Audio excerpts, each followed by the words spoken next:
have you ever felt like you're working so hard but you're seeing no financial reward? Or maybe you've been avoiding your business finances because it just feels overwhelming. Or maybe, to be honest with you, it just bores the crap out of you and it's not your thing. If you have those feelings and those emotions, this podcast episode is just for you. If we're not growing, you're not growing.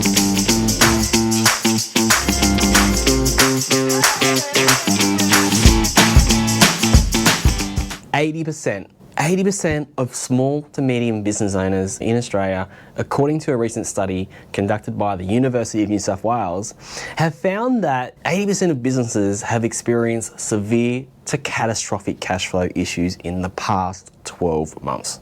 Additionally, the Australian Securities and Investment Commission, also known as ASIC, that 46.7% of business failures are attributed to poor cash flow or high cash use.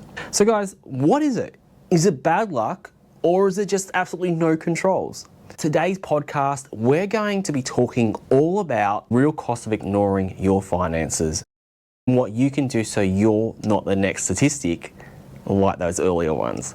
If you don't know me, I'm Nathan Rigney, also known as the Profit Generator, and I am a certified Profit First Professional, and I was the Profit First Professional of 2024.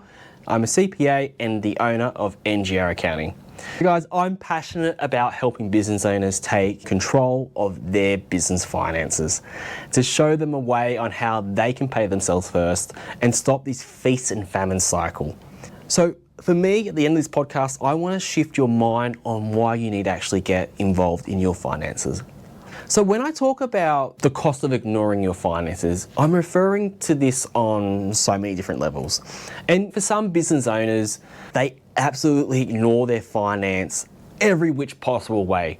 They ignore it to the point where they have absolutely no relationship with their finances except for possibly what the bank balance is. Or we've got other business owners that I've seen quite often who outsource all their financial responsibilities to someone else. And typically for tradies, I see that as being the tradie wife. Or maybe even if you don't have the tradie wife or the tradie husband, you have an employee who makes all the payments for you. And some of these businesses as well, they've got really good Xero or MYOB files that look great. And there's no mistakes, there's no errors in them, but you still have a business owner that, because someone else is doing all that work, you still have a business owner that really has no real idea on the profitability of their business or no real controls on cash flow. And no matter which one you are that I just mentioned before, it's time to start having a relationship with the finances of your business. So when I was putting together this podcast, I instantly thought of a movie from 1999, The Matrix, with Keanu Reeves. If you haven't seen it, you should watch it.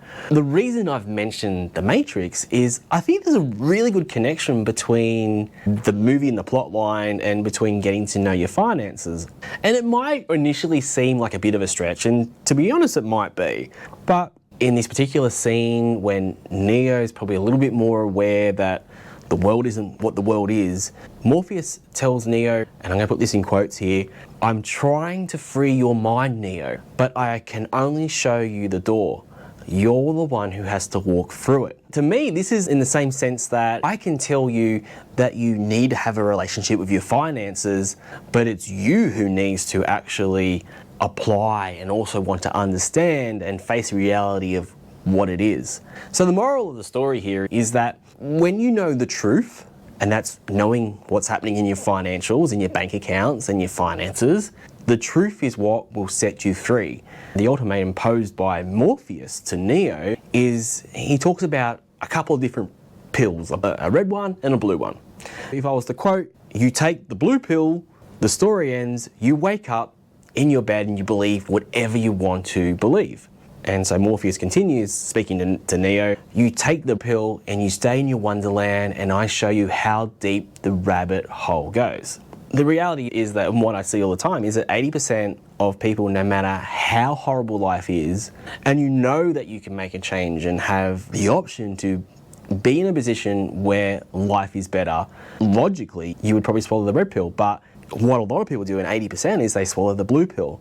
And believe me that in the story that the truth is painful, and it's better off to believe in a story that is convenient to you, a convenient lie. So that's why 80% will go for that pill that puts you back in a state of ignoring what's happening.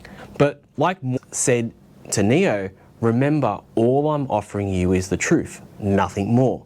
So the blue pill, what does that get you in the reality of the connection with the movie and what I'm trying to talk about with having responsibility with your finances?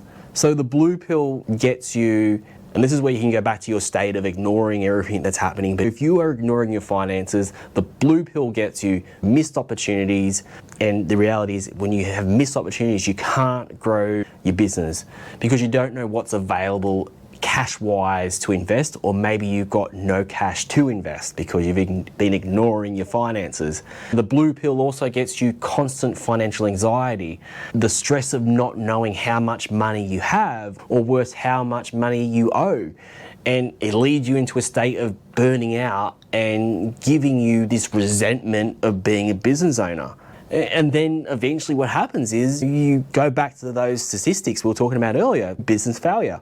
The reality is running out of cash is what kills most businesses, not a lack of customers or talent. So the alternative in the Matrix film with Morpheus is he talks about the red pill. So the red pill is where you're going to stay into Wonderland and essentially stay in the Matrix and know what's coming on and learn more, be in reality of what's actually happening.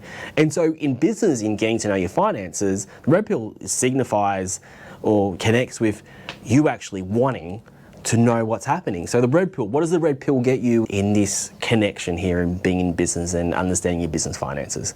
It gets you this irresistible benefits of financial awareness, peace of mind, where there's no more lying awake at night stressing about bills. You're in a state of control. You know how much money you got. And it doesn't control you. You start building confidence, and there's no more second guessing on every business decision you make. And so what happens is you start gaining clarity, which means that then you start making smart, informed decisions, which lead to bigger and better things. Instead of the alternative, when you're ignoring stuff, financing, for example, financing a boat you can't afford. But instead, if you know what's going on, you build up to a state in your business where the business can afford it, or you can afford it personally because what you're paying yourself, you buy the boat outright. The message that I'm trying to get across to you, it's really quite a simple one. If you're a business owner, the finances are your responsibility. They're not your wives, and that's for all my tradie wives out there. It's not your employee. It's not your dog, right? The reality is, what I'm saying to you is, don't go passing the buck, because no one cares more about your business than you. And especially when you're the one making all the key decisions. And it's just logical that you need to know everything that's happening with your finances. How can you as a business owner be financially stable when you're not at the steering wheel of your finances? And ultimately, this doesn't mean that you have to fire the bookkeeper or your wife who does the books. Although, once again, no one for the tradie wife, she probably hates actually doing your bookkeeping. I haven't met a tradie wife yet who's, I really love doing this. And the reality is the tradie wife or the tradie husband, to be politically correct, does it in a rush, and as a consequence, there's errors in it. And so for me, my tip for you guys as business owners or tradies, whatever it might be, even if you got, maybe it's some sort of other person, that partner that isn't involved in the day-to-day of the business. But my quick tip to you guys would be that get a qualified bookkeeper who can do the mundane tasks, and suggest that maybe your tradie wife or your tradie husband, whatever it might be, goes out and checks out something else that they're more passionate about, gets another job that they're passionate about doing, they like turning up to, and it feels less like work. And they can earn some cash, which they can bring into the family, and then give someone else an opportunity to do a job that they're qualified to do and they like doing. But back to my point, you can have someone help you in the day-to-day accounting function of your business, right? And saying go and get rid of everyone that's involved in helping you.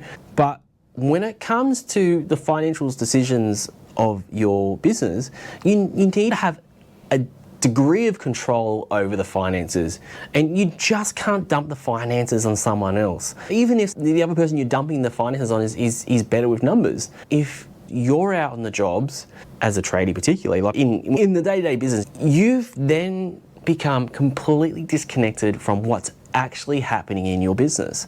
The reality is, if you don't know what's happening in the finances world of your business, and then when it comes to the day-to-day operational decisions you've got to make, how can you make these decisions when you're completely in the dark? So I want to throw you guys a real life blue pill example. A client that I've known for a while now, when the client did come to us and had just engaged us in our professional services, he had found out that one of his staff members who was creating the invoices, submitting all the bills in Xero, and had full, complete control of the business bank accounts, had stolen over 18 months $180,000. And that's a good chunk of money over that period of time. And trust me, it's very hard to gain back money that has been stolen like that. Okay, why did this happen? The reason it happened is because the client did absolutely nothing and had absolutely no interest in the finance aspect of the business, apart from knowing what the bank balance is, and they had very limited responsibility or interest in the finance of their business. And ultimately, that had to change. And if they had financial responsibility and they had an interest in what was happening in their business financially, it's more likely that this would not have happened.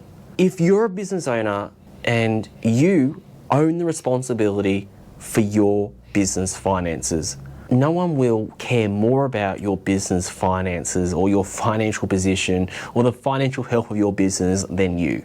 Not your bookkeeper, not your accountant, and definitely not the ATO. When you have zero financial visibility, what you get is overhead spiraling out of control.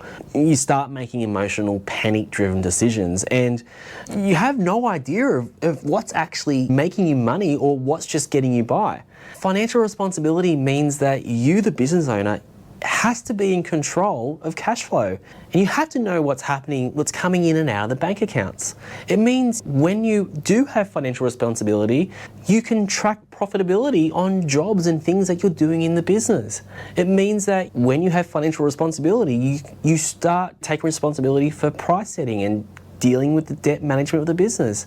And if you're a small business and you are the sole person who controls the cash, you need to be in control of this.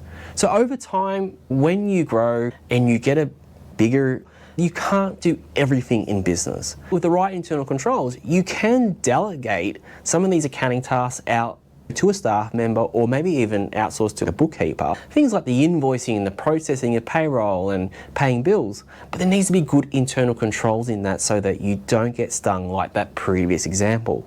Every business, no matter what the size, still needs to know what's going on. You can delegate part of those tasks out, so that other tasks you can delegate out to a bookkeeper and accountant might be like preparing the BAS or other admin tasks, but you can still have that financial responsibility and know what's going on. The ultimate lesson that I want to really highlight is that it's you, the business owner, who handles your business finances, and if you don't, you're going to be one of the 80% of failed businesses that I mentioned earlier when we started this podcast. So initially, when you take control of your finances, a whole host of emotions might come over you, especially if it's something that you don't like doing. But once you create this new habit and, by each week that you start looking at it and you start getting involved in it, it gets easier and it gets easier to work with. And the reality is, when you work at it, and no matter what it is in life, if you keep working at it, you keep practicing at it, you become stronger and better at it. My suggestion to every business owner is that you need to take a role of being financially aware. Also, when you become financially aware, you've got to do it on your terms as well. The way I always suggest that you do that is that you don't have to be every day looking at the finances of your business, looking at your bank accounts or seeing what money comes in, comes out. You don't have to spend every waking moment. You really want it to be on your terms. That could be as simple as setting one day a week where you make all the financial decisions and pay the bills, or you do the payroll, or do whatever accounting function that is involved so you know what's going on, so then you know how you can make the right decisions for your business. But make it work for you on like your terms, as I said. Don't make it a burden. And because otherwise if you do, you're not going to do it. You'll end up swallowing that blue pill. I hope ultimately this has resonated with you, and I want you to build new habits in your business that replace the old ones that are holding you back. And I urge you to get the link in the show notes to our website, which gives you a free guide on how you can start building a business that serves you.